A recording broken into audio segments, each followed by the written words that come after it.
Arav was a young writer who often spent his evenings in a small coffee shop. Means Aarav एक युवा लेखक था जो अक्सर अपनी शामें एक छोटी सी कॉफ़ी शॉप में बिताता था। तो यहाँ पर यूज़ हुआ है वॉस का। मीन्स क्योंकि यह कहानी क्या है, बैकग्राउंड बता रही है, मतलब पास्ट की बात बता रही है कि पास्ट में वो क्या था। और हु ऑफन स्पेंड, इसका मतलब होता है कि अक्सर किया करता था। क्या किया करता था? इवनिंग में कॉफ़ी शॉप पर टाइम स्पेंड किया करता था। राइटर मीन्स होता है लेखक, ऑफन मीन्स होता है अक्सर। तो वो अक्सर क्या किया करता था? स्पेंड। स्पेंड मीन्स होता है बिताना। क्या बिताना?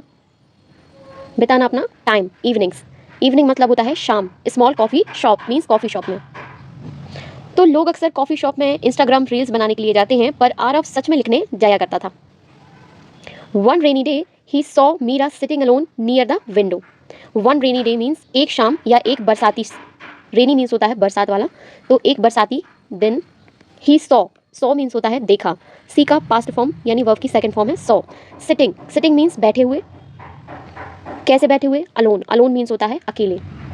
कहाँ पर? नियर मीन्स होता है के पास। किसके पास? विंडो यानी खिड़की के पास। She looked lost in her thoughts as if the world outside did not exist. Means वह अपने ख्यालों में खोई हुई लग रही थी, जैसे बाहर की दुनिया अस्तित्व ही नहीं रखती हो। तो लुक्ड, लुक्ड का मतलब होता है लग रही थी। कैसी लग रही थी? लॉस्ट। लॉस्ट मीन्स होता है विचारों में खोया हुआ। किस में थी lost? In her thoughts. Thoughts means होते हैं विचार। और एज इफ, एज इफ मतलब होता है जैसे कि। कैसे? The world outside, outside means होता है बाहर का। Did not exit, exist, exist मतलब होता है अस्तित्व में होना। तो जैसे वर्ल्ड अस्तित्व में ही नहीं हो। Curiosity got the better of him. Curiosity got the better of him, इसका मतलब होता है कि दिलचस्पी उस पर इतनी हावी हो गई कि and he walked up to her table, कि वह उसकी टेबल तक चला गया। वॉकड, यहाँ पर वॉकड का मतलब होता है कदम बढ़ाकर पहुँचना, पहुँचना के सेंस में। कहाँ पर गया? हर टेबल मीन्स उसकी टेबल पर। गॉट, गॉट मीन्स होता है हो गई। क्यूरोसिटी मतलब होता है जिज्ञासा, मतलब उसको इतना ज़्यादा एकदम से लग गया कि वह उठ के उसकी टेबल के पास चला गया और जाकर क्या बोलता है? Hi, do you mind if I join you, he asked politely. वो उससे पूछता है, तो वो उससे पूछता है कि क्या मैं तुम्हारे साथ बैठ सकता हूँ? और उसने ये कैसे पूछा? पोलाइटली मतलब होता है विनम्रता से, विनम्रता से। आस्क्ड मीन्स होता है पूछा। Meera smiled faintly and said sure. Smiled means मुस्कुराई, और कैसे मुस्कुराई? फैंटली, इसका मतलब होता है धीरे से। एंड सेड यानी बोली। They started talking and soon their conversation began to flow naturally. Means वे बातें करने लगे और जल्द ही उनकी बातचीत आसानी से बहने लगी।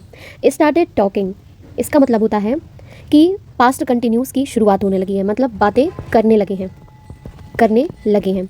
एंड बिगन टू फ्लो, इसका मतलब होता है कि शुरू हो गई हैं, शुरू हो गई हैं।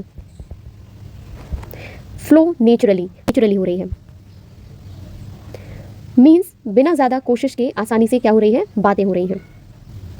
कन्वर्सेशन मीन्स होता है बातचीत।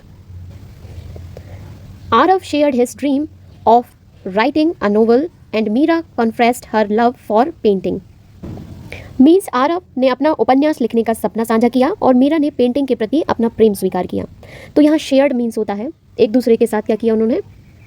साझा किया। शेयर्ड, शेयर्ड मीन्स होता है साझा करना, एक दूसरे को बताना। तो शेयर्ड किया। क्या किया? ड्रीम्स मीन्स होते हैं सपने। किसका सपना? राइटिंग मतलब लिखने का। नोवेल, नोवेल मतलब होता है उपन्यास। नोवेल, नोवेल मीन्स होता है उपन्यास। मीरा कन्फेस्ड, कन्फेस्ड मीन्स होता है स्वीकार किया। कन्फेस्ड, कन्फेस्ड मीन्स होता है स्वीकार किया। क्या स्वीकार किया? हर लव, उसका प्यार किसके लिए? पेंटिंग के लिए। Day by day their bond grow stronger. Bond, bond means होता है उनका क्या है? संबंध या रिश्ता। ग्रू, ग्रू मीन्स होता है मजबूत हुआ। स्ट्रॉन्गर मीन्स होता है मजबूत। तो ग्रू मजबूत मीन्स होता है कि क्या हुआ? उनका रिश्ता मजबूत हुआ। Aarav admired her courage to face the music when life was not kind to her. इसका मतलब है कि आरव उसकी हिम्मत की प्रशंसा करता था, जो कठिन समय आने पर भी वह सच्चाई का सामना करती थी। तो एडमायर्ड, इसका मतलब होता है प्रशंसा की या प्रशंसा करना। करेज, करेज मीन्स होता है हिम्मत की। किसकी? लड़की की हिम्मत की बात हो रही है। फेस द म्यूज़िक, ये है हमारा एक ईडियम। इसका मतलब होता है कठिनाई या सच्चाई का सामना करना। इसे बोलेंगे हम फेस द म्यूज़िक। क्या है इसका मतलब? कोई भी कठिनाई आ रही है उसका क्या करना? सामना करना। वैन यानी जब life was not kind. Kind means होता है कि जब लाइफ तुम पे क्या नहीं कर रही? दया नहीं कर रही, टू हर। तो यदि हम देखें कि यदि एग्जाम में हम चीटिंग करके पकड़े जाते हैं तो टीचर से फेस द म्यूजिक तो करना ही पड़ता है, मीन्स कठिनाई का सामना करना। One evening when the sunset painted the sky with golden hues, Aarav finally said, Meera, I don't know where life will take us, but I promise to stand by you. मतलब एक शाम जब सूर्यास्त ने आकाश को सुनहरे रंगों से भर दिया था, तब आरव ने आखिरकार कहा। यहाँ पर है पेंटेड द स्काई, इसका मतलब होता है आकाश को रंग दिया। किसने रंग दिया आकाश को? With golden huge. ह्यूज मतलब होता है सुनहरे रंग, गोल्डन ह्यूज मीन्स सुनहरे रंग ने। फाइनली, तब आरव ने फाइनली मीन्स आखिरकार, सेड मीन्स कहा। क्या कहा? मीरा, आई डोंट नो, मैं नहीं जानता, वेयर मीन्स कहाँ, life will take, will means होता है जाएगी के सेंस में, टेक मतलब ले जाना, अस मीन्स हमें, बट आई प्रॉमिस लेकिन मैं तुमसे वादा करता हूँ, टू स्टैंड बाय यू, इसका मतलब होता है हर परिस्थिति में साथ देना। स्टैंड बाय यू मीन्स होता है हर मुश्किल में साथ निभाना, साथ देना के सेंस में। प्रॉमिस मीन्स होता है वादा किया, टेक अस मीन्स हमें ले जाएगी। तो आजकल लोग स्टैंड बाय यू का मतलब सिर्फ व्हाट्सअप स्टेटस में ही समझते हैं, बट इसे निभाना बहुत ही रेयर होता है। Tears welled up in Mira's eyes. She whispered, Arav, sometimes love is not about grand gestures, it's about the little things. Welled up. Welled up का मतलब होता है भर आना। किस चीज़ से? टीयर्स से। कहाँ पर? इन मीरा आइस यानी मीरास की आंखों में। है फुसफुसाई। मीरा विस्पर्ड मीन्स मीरा फुसफुसाई, और क्या बोली कि आरव, कभी कभी प्यार बड़े बड़े कामों के बारे में नहीं होता है बल्कि छोटी छोटी बातों में छिपा होता है। तो इज नॉट का मतलब होता है नहीं है। किस में नहीं है? अबाउट के बारे में। ग्रैंड, ग्रैंड जेस्चर्स मतलब बड़ी दिखावटी काम, बड़े जेस्चर्स मीन्स दिखावटी, दिखावटी कामों में। इट्स अबाउट मतलब वो है द लिटिल थिंग्स मतलब छोटी छोटी चीज़ें। You already make me feel at home, इसका मतलब है कि लड़की बोल रही है कि तुम ऑलरेडी मुझे अच्छा फील करा रहे हो। फील एट होम इसका मतलब होता है अच्छा फील करना या कंफर्टेबल फील करना।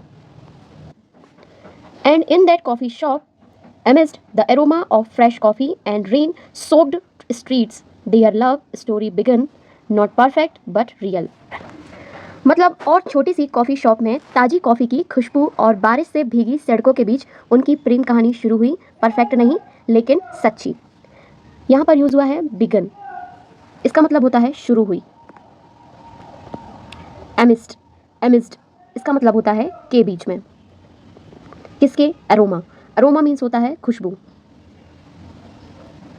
किसकी खुशबू? फ्रेश कॉफ़ी, फ्रेश कॉफ़ी की। एंड रेन सोक्ड मीन्स बारिश से भीगी हुई स्ट्रीट यानी सड़कें। Not perfect means, perfect means होता है अच्छा या सही, बट रियल मीन्स पर सच्चा। तो परफेक्ट तो मूवीज़ होती हैं, लेकिन रियल लाइफ लव स्टोरीज़ जो होती हैं वो हमेशा थोड़ी इम्परफेक्ट होती हैं लेकिन प्यारी होती हैं। तो आपको ये स्टोरी कैसी लगी मुझे कमेंट करके बताइए।